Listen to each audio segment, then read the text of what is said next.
Well, after today, even Ray Charles will be able to say he can see how this system works. And I'm sorry I didn't explain it good enough earlier, but I'm gonna visually show you those jugs filling up. Hopefully by now you got you a container. Then what we're gonna do is drill us a hole 5 inches from the bottom.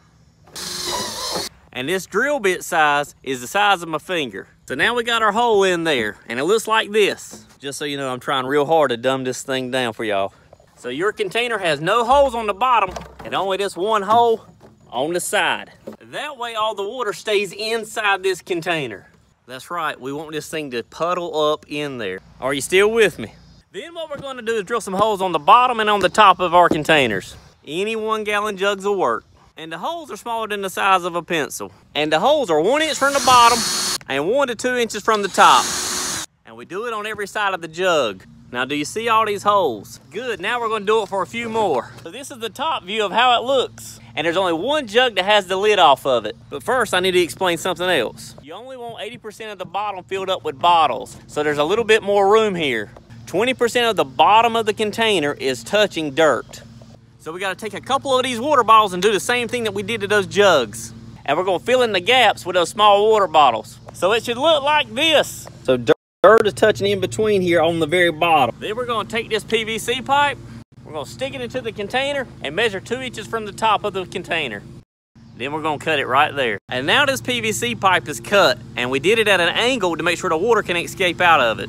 Now we're gonna take this one container that has no lid on it, and we're gonna slide that PVC pipe right into it. And we're gonna place it back into the container. So essentially no dirt can come in from the top now. And now what we're gonna do is fill up this container with some dirt. Your container should now look like this. Notice the lids on each one of them, and the hole in these containers are so small that the dirt can't get in it. And now when we wanna water it, we water it from inside this tube right here. And now once that jug fills up, that water's gotta go somewhere else. So as that water leaks, it goes into the bottom of this dirt. And all them holes in those other containers start getting water.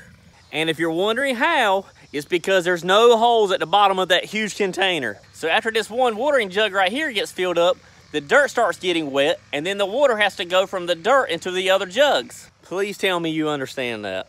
So now you just go ahead and cover up all them bottles with some more soil. So now you're ready to plant your blueberry bushes right on top of those jugs. So them roots grow all the way down between those jugs. And because the entire plant root system is not all submerged, it's not drowning it. And lastly, after all them jugs have filled up, that one hole will allow the excess water to overflow. You literally have jugs of water under your soil keeping your plant moist. And if you're still wondering how it works, just imagine a paper towel being stuck in water on one end. Eventually, the whole paper towel gets wet. And that's where the term wicking comes from.